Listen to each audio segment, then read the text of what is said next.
মানে তোমাদের কি বলবো, এরকম সময় যে এরকম ভাবে আঘাত পেয়ে যাই, মানে কিছু বলার নেই। যাই হোক, আমার হাতে ব্যথা লেগেছে, তাই আজ হসপিটাল যেতে হবে। আর বিশ্বাস করো, দুদিন ধরে তো রোদ দিচ্ছে। রোদ ঠিক আছে, কিন্তু ভাই এত হিট, বাড়িতে থাকা যাচ্ছে না। তারপর আমরা গ্রামের হসপিটালে চলে যাই, গিয়ে দেখি ডাক্তারবাবু নেই।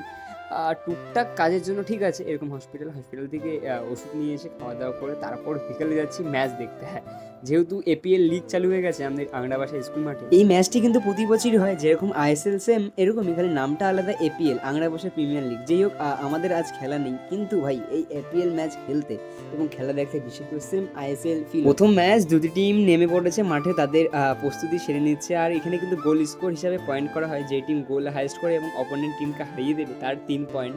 যেই হোক, কিছু হোক বা না হোক, প্রতি বছর কিন্তু এরকম একটি লিগ হলে বেশ ভালো হয়। যারা ফুটবল প্রেমী তাদের কাছে তো বেশ। আর আমি কিন্তু অলওয়েজ মোহনবাগান, আমাদের রক্ত সবুজ মেরুন। আর কে কে মোহনবাগান অবশ্যই কমেন্ট করে যাবে। খেলা শেষ হয়ে গেছে আর পয়েন্ট 1-0, যেই হোক এক টিম জিতে গেছে। আর আজকের ব্লগটি কেমন লেগেছে অবশ্যই কমেন্ট করে জানাবে। যেতে যেতে কেউ রাধে রাধে বলতে ভুলো না।